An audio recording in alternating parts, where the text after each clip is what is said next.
Malaysia မှာ private college တွေရာချီပြီးရှိနေပေမဲ့အမားတို့ဒီမြန်မာကျောင်းသားအများစုက King University College ကိုဘာလို့ဦးစားပေးရွေးချယ်ကြလဲဆိုတဲ့အကြောင်းရင်းလေးတွေကိုအမဒီနေ့မှာပြပြပေးသွားမှာပါ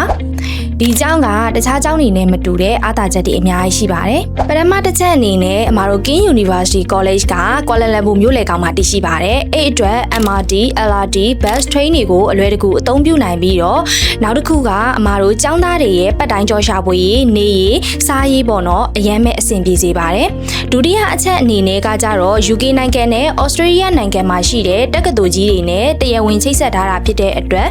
ဒီ King University မှာပေါ့နော်စတက်ပြီးတော့အမားတို့ဒီ UK Australia degree တွေကိုတက်ခွင့်ရမှာပါနံပါတ်3အချက်ကတော့အမားတို့ကုန်ကြစိတ်တက်တာတယ်ပေါ့နော်ဒီ King University College ကဒီမလေးရှားနိုင်ငံမှာတခြားနိုင်ငံတွေထက်ပေါ့နော်အမားတို့ international private school တွေထက်ပို့ပြီးတော့ tuition fees ကပို့ပြီးတက်တာပါတယ်ဒါပေမဲ့သူ့ရဲ့အရေးအချင်းကတော့တင်ကြားရေးစနစ်တွေကတော့လျော့မသွားပါဘူးနံပါတ်4အချက်အနေနဲ့ကကြတော့အမားတို့သူတို့ကျောင်းစာသင်ခန်းထဲမှာဆိုလို့ရှိရင်ပေါ့နော်တကယ်လက်တွေ့မှာအတွေ့အကြုံရှိတဲ့သူတွေနောက်တစ်ခုကကြတော့ PHA ပေါ့နော်ဟိုဒါတွေကိုခေါ်ယူပြီးသင်ကြားပေးရဖြစ်တဲ့အတွက် assignment နေအမားတို့ဒီစာမေးပွဲတွေ exam တွေနဲ့အတူပေါ့နော်နောက်တစ်ခုကသူတို့ရဲ့လက်တွေ့အတွေ့အကြုံတွေကိုပါပေါင်းဆက်ပြီးတော့သင်ကြားပေးပါတယ်ဒါကြောင့်မို့လို့နေရာကောင်းအတွေ့အကြုံကောင်းဇရိတ်တက်